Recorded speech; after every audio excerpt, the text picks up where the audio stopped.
Եթերում Լոռու մարզպետանի տեղեկատվության ու հասարակայնության հետ կապերի բաժնի մարզպետանի ժամհաղորդումն է, բարև ձեզ։ Անցնող շաբաթվա սկզբից մարզպետ Արթուր Նալբանդյանը կարճատև արձակուրդի է մեկնել ու չնայած դրան շարունակում է ծանոթանալ մարզի համայնքներն ու պետական բյուջեից ֆինանսավորվող քաղաքաշինական ծրագրերին։ Աղթալայի համար 2 դպրոցի աշակերտները նոր ուսումնական տարին կդիմավորեն հիմնանորոգված դպրոցում։ Հունիսի 1-ից այստեղ սկսվել են կապիտալ վերանորոգման աշխատանքները։ Առայժմ առաջ իհարկե նախատեսված լրիվ։ Դպրոցի շենքը 1950-ական թվականների կառույց է, մի քանի անգամ մասնակի վերանորոգվել է, սակայն ամբողջական վերանորոգման կարիք ուներ, նշում է դպրոցի տնօրենը։ Դպրոցը նախատեսված է 300 աշակերտի համար, այսօր այստեղ սովորում է 128 աշակերտ։ Հիմնանորոգումը անհրաժեշտ է դպրոցի համար, որովհետև այսօր երեխայի համար նման պայմաններում սովորելը խայտառակություն է։ Դպրոցի տանիքի վերանորոգման համար պետբյուջեից կծախսվի 8 միլիոն դրամ եւ երկրորդ փուլով 2013 թվականին արդեն երկրորդ հարկը։ Պետական բյուջեից ֆինանսավորվող մարզի քաղաքաշինական ծրագրերին անձամբ հետևում է Լոռու մարզպետով, այս անգամ Աղթալայում է ծանոթանալու դպրոցի եւ համայնքային կենտրոնի հիմնանորոգման աշխատանքներին։ Աղթալայում ու մարզի եւս 55 համայնքներում այժմ ընթացքի մեջ են կապիտալ շինարարության ծրագրեր։ Կառավարության մարզերի համաչափ զարգացման երկրորդ փուլի ծրագրերը դեռևս ավարտված չեն, սակայն մի քանի օրից համայնքներում մեկնարկելու են երրորդ փուլի քաղաքաշինական ծրագրերը։ Պարբերաբար հետևում են կապիտալ շինարարական աշխատանքների որակին, որովհետև դա մեզ համար առաջի խնդիրն է, մենք երբեք որևէ մեկին թույլ չենք տա պետական միջոցները փոշիացնեն։ Աղթալայի համայնքային կենտրոնի կառուցման համար ներդրվել է շուրջ 39 միլիոն դրամ, շինարարական աշխատանքների իրականացնում է Տիտանյան եղբայրներ սահմանափակ պատասխանատվությամբ ընկերությունը։ Համայնքային կենտրոնի շինարարության համար 15 միլիոն դրամը պետական բյուջեից է հատկացվել, 12 միլիոն դրամը Counterpart International ծրագիրն է հատկացրել, 11 միլիոն դրամը համայնքային բյուջեից է։ Սեպտեմբերի կեսին օբյեկտը կանցնենք շահագործման։ Աղթալայի քաղաքապետարանի շենքը մասնագետների կողմից գնահատվել է 4-րդ կարգի վթարային եւ նոր կառուցվող համայնքային կենտրոնում տեղակայվելու է նաեւ արվեստի դպրոցը։ Քաղաքապետը հարցը բարձրացրեց եւ մենք որոշեցինք, որ երկրորդ հրատապ ծրագրերից անպայման գումար հատկացնենք, այդ թվում նաեւ երրորդից 15 միլիոն դրամ մենք պետական բյուջեից հատկացնելու ենք, որպեսզի Աղթալան ունենա նորմալ համայնքային կենտրոն։ Մարզպետ Արթուր Նալբանդյանը նշում է, որ Աղթալայում մի քանի օրից մեկնարկելու է նաև առողջության կենտրոնի կառուցման շինարարությունը եւ համայնքային կենտրոնի հարևանությամբ աղթալեցիները կունենան նաև նոր ու ժամանակակից պայմաններ ապահովող առողջապահական կենտրոն։ Մերիկ Բոլոլյան, Արմեն Հովսեփյան, մարզպետարանի ժամ։ Ինչպես նախորդ, այնպես էլ այս տարի կառավարության կողմից լուրջ ուշադրություն դարձվեց գյուղատնտեսության ոլորտին։ Մատչելի գներով սերմացուի, ազոտական պարարտանյութի ու վառելիքի հատկացումը գյուղացու համար հողին վերադառնալու խթան դարձավ։ Նախորդ տարի Լոռու մարզը աշնանացանի համար կառավարությունից ստացել է 6700 տոննա աշնանացան էլիտար ցորենի սերմացու, որից ստացած առաջին վերարտադրանքը շուրջ 300 տոննա այս տարի բաշխվել է մարզի գրեթե բոլոր գյուղական համայնքներին։ Ընդհանուր առմամբ մարզը ներկայացրել է 2000 տոննա պարարտանյութի եւ 250 տոննա դիզվառելիքի պահանջարկ։ Այս պահի դրությամբ մենք բոլոր գյուղերում արդեն իսկ ուղարկել ենք պահանջագրեր, որպեսզի գյուղացիները համայնքները ներկայացնեն, թե ինչ գյուղտեխնիկայի կարիք ունեն, բայց դրանով գյուղացու հոգսը իհարկե չի ավարտվում։ Լոռու մարզը 48000 հեկտար վարելահող ունի, որից մշակվում է 23000-ը։ Նախորդ տարվա համեմատ այս տարի Լոռու մարզում ցանքատարածությունները ավելացել են 2300 հեկտարով։ Համայնքներում շուտով սկսվելու է բերքահավաքը, սակայն առայժմ հանրապետության ու նաև Լոռու մարզի համար խնդիր է ոռոգման ջրի սակավությունը։ Մարզի որոշ գյուղերում նույնիսկ բնական աղբյուրներն են ցամաքել։ Առկա է նաև երաշտի վտանգ։ Լոռու մարզպետարանում փորձում են խնդրի լուծման այլ ընտրանքային տարբերակ գտնել։ Հեկերը, որ կան մարզում, փորձում ենք հեկերի աշխատանքները ինչ որ չափով նվազեցնենք, որպեսզի գյուղացիները ոռոգման ջրի խնդիր չունենան։ Լոռու մարզում տեղացած կարկուտը լուրջ վնասներ է հասցրել մարզի 7 համայնքների մարզպետարանում ստեղծված համապատասխան հանձնաժողովը արդեն ճշտել է վնասի չափը եւ ներկայացրել գյուղնախարարություն։ Ինձ թվում է միակ օգնությունը կլինի, որպեսզի գյուղատնտեսությունը նույնպես ապահովագրվի, որովհետեւ դրանից լավ պայմաններ գյուղացու համար չեմ կարծում, որ առաջիկայում լինի։ Գյուղացու բերքը բնական աղետից պաշտպանելու նպատակով այս տարի Ստեփանավանի տարածաշրջանում 6 հակակարգտային կայան է տեղադրվելու, ասում է մարզպետը։ Այդ տարածաշրջանի գյուղատնտեսական նշանակության հողերի շուրջ 80%-ը մշակվում է, ուստի շահառուներն ավելի շատ են։ Ըստ առաջնահերթության կայաններ տեղադրվելու են նաև մարզի մյուս տարածաշրջաններում։ Մերիկ Բոլոլյան, Արմեն Հովսեփյան, մարզպետարանի ժամ։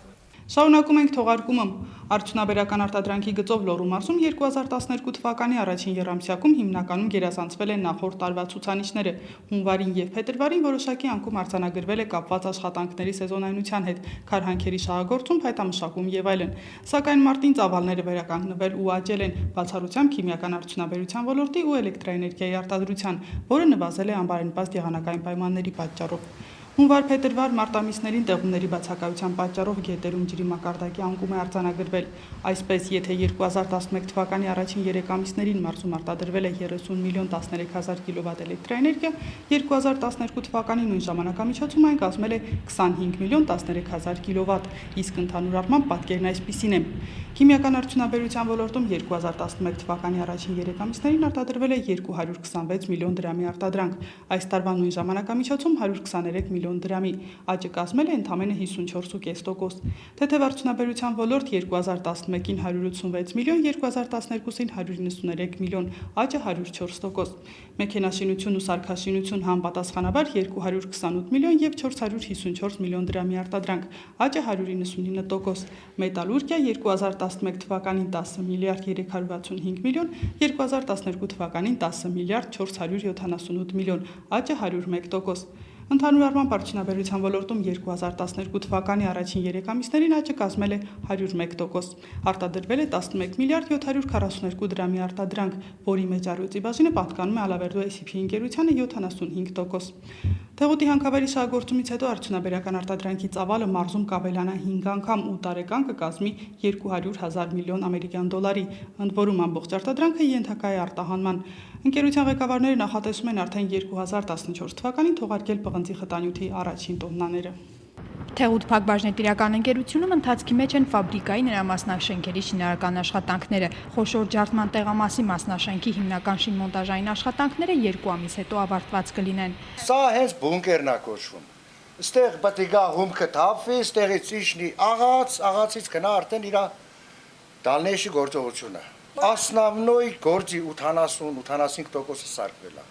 Հանքաքարի պահեստի շինարարության հիմնական հողային աշխատանքները սկսվել են 2 տարի առաջ։ Անցած տարվա դեկտեմբերից սկսվել է բետոնային աշխատանքները, դրանք նախատեսվում է ավարտել օգոստոսին։ Հաջորդ փուլին կանցնենք մետաղական կոնստրուկցիաների հավաքման աշխատանքներին, նշում է տեղամասի պետ Ալբերտ Հովհաննիսյանը։ Հիմնական տրանսպորտային գալերեայի հատվածով կառուցվել է մի 85%։ Այստեղ պահեստավորվելու է մոտավորապես 30,000 տոննա հումք։ Դա լինելու է ֆաբրիկայի 1.5 օրվա համար անհրաժեշտ ողջ պաշարը, ինչը պահվում է հանքավայրում հնարավոր խնդիրների դեպքում ֆլոտացիոն գործընթացը չդադարեցնելու համար։ Շինարարության սկսման օրվանից անցել է 17 ամիս եւ այդ ընթացքում Ալբերտ Հովհաննիսյանի հաշվարկով կատարվել է 8300 կուբամետր երկաթբետոնե աշխատանքներ, որը ծավալային առումով մեծ ցուցանիշ է համարվում։ Օգտագործվել է նաեւ 200-ից 220 տոննա ամրան, 100-ից 150 խորանարդ մետր տախտակ։ 300 տոննայի մոտ կա մենք մետաղա կոնստրուկցիա, որ պիտի մոնտաժ անենք, դա հələ չենք սկսել երևի, պիտի այդ փուլը սկսվի սրա ավարտից հետո։ Բացի այդ 3 մասնաշենքը ունենք նաև մասնաշենք, որի նախագծը դեռ նոր կստանանք, ստանալուց հետո մենք ձեռնամուխ կլինենք ֆլոտացիոն բաժանմունքի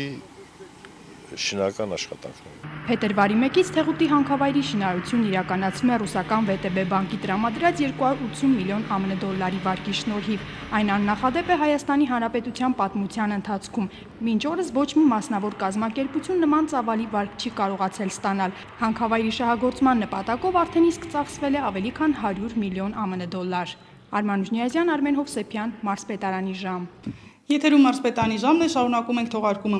Հայաստանի Հանրապետության գյուղատնտեսության նախարարության կողմից Տաշիրի քաղաքապետարանի նիստերի դահլիճում անցկացրած անտառային հրդեհների հակազդում ուսումնավարժանքին մասնակցում են Լոռու մարզպետանի գյուղատնտեսության, բնապահպանության, տարածքային կառավարման վարչությունների, արտակարգ իրավիճակների փրկարարական վարչության, ոստիկանության ներկայացուցիչներ։ Ուսումնավարժանքի նպատակն էր կատարելագործել ընդգրկված կազմակերպությունների ու համայնքների ղեկավարների կազմի հմտություններն ու ունակությունները անտառային հրդեհների կանխարգելման, հրդեհաշիջման ու դրանց հետևանքների վերացման գործում փոխհամագործակցության միջոցառումներ իրականացնել համաձայն մարզպետի ու մարզի փրկարարական վարչության կողմից հաստատած անտառների հակահրդեհային պահպանության միջոցառումներ ծրագրի։ Հնչյալ հանգամանորեն ներկայացնելով իրավիճակը մասնավորապես նշվեց, որ անտառամերձ համայնքների ղեկավարները պարտավոր են կատարել մթնոլորտային օդի պահպանության մասին Հայաստանի Հանրապետության օրենքի 21-րդ հոդվածի 2011 թվականի հոկտեմբերի 3-ի փոփոխությունը, այն է արգելվում է այրել խոզանները, բուսական մնացորդներով ու չորացած բուսականությամբ տարածքները, արոտավայրերի ու խոթարքերի բուսականությունը, գյուղատնտեսական, անտառամերձ, անտառային ու բնության հատուկ պահպանվող տարածքների հողերում։ Առաջարկություններ եղան անտառամերձ բնակվող գյուղացիներին խրախուսելու նպատակով անհատույց նրանց տրամադրել չորացած ճյուղերը, ինչպես նաև թույլատրել անհատույց հնձել անտառային բացատների խոտը։ Կարևորվեց բացատրական աշխատանքներ տանելու խնդիրը։ Շարունակում ենք թողարկումը։ Եթե չբարձրացվի բնակչության գիտակցությունը եւ մարդիկ իրենք չպայքարեն հրդեհի դեմ ու չպաշտպանեն հրդեհային անվտանգության կանոնները, լավագույն տեխնիկական ու ֆինանսական միջոցներ ունենալու դեպքում անգամ հնարավոր չէ պայքարել դրա դեմ, վստահեցնում են հրշեջները։ Լոռու մարզային հրդեհային ու տեխնիկական անվտանգության տեսչությունը հաստիկացուցակով ունի 13 աշխատակից։ Մարզի բոլոր տարածաշրջաններում աշխատում է մեկական տեսուչ, մյուսները գործում են մարզկենտրոն Վանաձորում։ Արտակարգ իրավիճակների նախարարության ենթակայությամբ գործող պետական կառույցը զբաղվում է հրդեհների հաշվառմամբ ու վերլուծությամբ, օբյեկտներում հրդեհատեխնիկական հետազոտություններով ու քարոզչական գործունեությամբ։ Անցած տարվա համեմատությամբ մարզում գրանցված հրդեհների ցուցանիշներն այս տարի անհամեմատ բազմապատկվել են։ 2011-ի հունվար-մայիս ամիսներին արձանագրված 51 հրդեհային դեպքերն այս տարվա նույն ժամանակահատվածում հասել են 200-ի, որի մոտավորապես 70%-ը չոր խոտածածկույթով տարածքներում։ Բնակիչների մոտ արմատացած թյուր համոզմունքը, թե խոտը այրելով հարստացնում են հողի շերտն ու հաջորդ տարի ապահովում փարթամ բուսականություն, չի համապատասխանում իրականությանը։ Ավելին, ինքնագործ նախաձեռնությունը Հայաստանի Հանրապետության վարչական իրավախախտման օրենսգրքի նոր լրացմամբ քրեորեն պատժելի է։ Մեր ծառայությունները անվճար է բոլոր կտրվածքներով։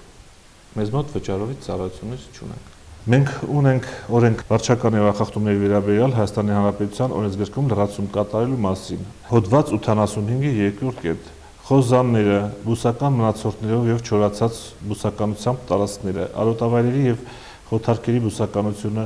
գյուղատնտեսական, տնամերձ, անտառային եւ բնության հատուկ պահպանվող տարածքների հողերում այրելը առաջացնում է դուգանքի նշանակում քաղաքացիների նկատմամբ սահմանված նվազագույն աշխատավարձի 50 նապատիկի չափով, այսինքն 50,000 դրամ, իսկ պաշտոնատար անձանց նկատմամբ 150 նապատիկի չափով։ Եթերում Մարզպետանի ժամն է, շարունակեք հետևել թողարկմանը, հերթը համայնքային լուրերինն է։ Հալավար համայնքը փոքրիկ գյուղ է Գուգարքի տարածաշրջանում, նախկին ադրբեջանաբնակ գյուղում այսօր 230 բնակիչ կա, հիմնականում փախստականներ։ Աննա Պեչենևսկայան է եղել Հալավարում, զրուցել գյուղացիների հետ ու պարզել փոքրիկ, սակայն գեղեցիկ գյուղի խնդիրները։ Լոռու մարզի Հալավար համայնքը 230 բնակիչ ունի, հնագույն բնակավայրը հիմնադրվել է 18-րդ դարում, սահմանակից է Լեռնապատ գյուղին, գյուղի միջով հոսում է Լեռնաջուր գետը։ Համայնքն իր մեջ 4 բնակավայր է ներառում՝ Քիլիսա, Գյուլադարա, Հայդարլի եւ Հալավար։ Երկուսը բնակեցված չեն, բնակչությունը կենտրոնացված է Հայդարլիում եւ Հալավար։ 88-ի ազգամիջյան հակամարտության ժամանակ ադրբեջանցիները լքել են բնակավայրերը, գյուղը վերաբնակեցվել է 89-ից։ Տեղանքը նպաստավոր է կլիմայական պայմաններից չեն բողոքում, վերջին 10 տարիներին ընդամենը մեկ անգամ է կարկուտը վնաս հասցրել։ Այսօր Հալավարցու հիմնական զբաղմունքն անասնապահությունն է։ Բնակիչներն օգտվել են կառավարության արտոնյալ վարկերից, սակայն համայնքի ղեկավարը մտավախություն ունի, որ անասնագլխաքանակը գյուղում պակասելու է։ Կաթն այսօր մթերվում է 90-ից 100 դրամով, իսկ անասունները ձեռք են բերվել թանկ գներով։ Բարձր լեռնային գոտում գտնվող գյուղում խոտ հնձելն ու կուտակելը մեծ դժվարությունների հետ է կապված։ Խոթարքերի նպատակին չեն ծառայում քանդված ճանապարհների եւ համապատասխան տեխնիկայի բացակայության պատճառով այսօր անասնապահությունը եկամտաբեր գործ չի համարվում։ Համայնքում զարգացման հեռանկար չկա, պետական աջակցություն եւս։ Երիտասարդները վաղուց լքել են գյուղը, մնացել են միայն լավատեսներն ու նրանք, ովքեր գնալու հնարավորություն չունեն։ Ով լավատեսորեն տրամադրված այլ է, որ այսօր վաղը հնարավորությունները կմեծանան, աշխատանքի տեղերը կավելանան, մեր արտադրած ապրանքը գինք ունենա վերջին հաշվով, գյուղացին իր քրտինքով, որը որ ստեղծում ասենք, մեր դրությամբ ես կարող եմ ասել, որ մենք ստեղծում ենք միս եւ կաթ, չէ, այսօրվա դրությամբ